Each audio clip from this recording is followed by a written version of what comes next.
আসসালামু আলাইকুম প্রিয় দর্শক, আপনারা জানেন যে জুলাই সনদ স্বাক্ষর হবে শুক্রবার দিন। ওই ব্যাপারে এই অনুষ্ঠানে অন্তর্বর্তী সরকার সবাইকে আমন্ত্রণ জানাইছে।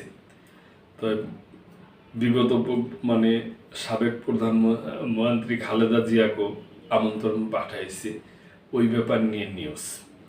জুলাই সনদ স্বাক্ষর অনুষ্ঠানে খালেদা জিয়াকে আমন্ত্রণ জানালো ঐকমত্য কমিশন। বিএনপির চেয়ারপারসন খালেদা জিয়া ও ভারপ্রাপ্ত চেয়ারম্যান তারেক রহমানকে জাতীয় জুলাই সনদ স্বাক্ষরের অনুষ্ঠানে আমন্ত্রণ জানিয়েছে জাতীয় ঐকমত্য কমিশন। বৃহস্পতিবার রাজধানীর বসুন্ধরা আবাসিক এলাকায় এভার কেয়ার হাসপাতালে গিয়ে দাওয়াত পৌঁছে দেন ঐকমত্য কমিশনের সদস্য ডক্টর বদিউল আলম মজুমদার ও প্রধান উপদেষ্টার বিশেষ সহকারী সাংবাদিক মনির হায়দার। গত বুধবার মধ্যরাত থেকে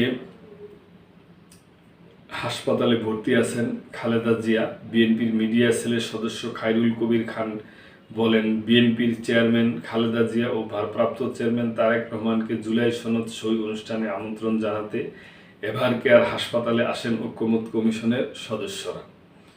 খালেদা জিয়া হাসপাতালের বিছানায় শুয়ে দাওয়াতপত্র পড়ে দেখেন। এ সময় বদিউল আলম মজুমদার, মনির হায়দার ও বিএনপি চেয়ারপারসনের ব্যক্তিগত চিকিৎসক AZM শাহেদ জাহিদ হোসেনকে পাশে দাঁড়িয়ে থাকতে দেখা গেছে।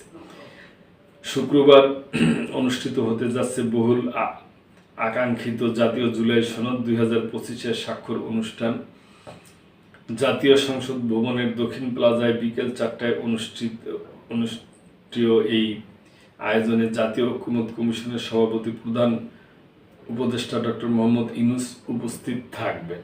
এছাড়া উপস্থিত থাকার কথা রয়েছে সরকারি উপদেষ্টা, উচ্চ পর্যায়ের সরকারি কর্মকর্তাদের।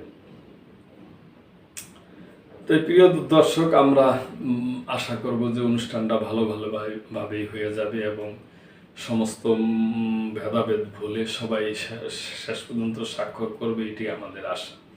প্রিয় দর্শক, এই ব্যাপারে আপনাদের যদি কোনো মূল্যবান বক্তব্য থাকে অবশ্যই করবেন এবং লাইক, শেয়ার, কমেন্ট করে সাবস্ক্রাইব করে মেম্বারশিপ নিয়ে আমাদের পাশেই থাকবেন।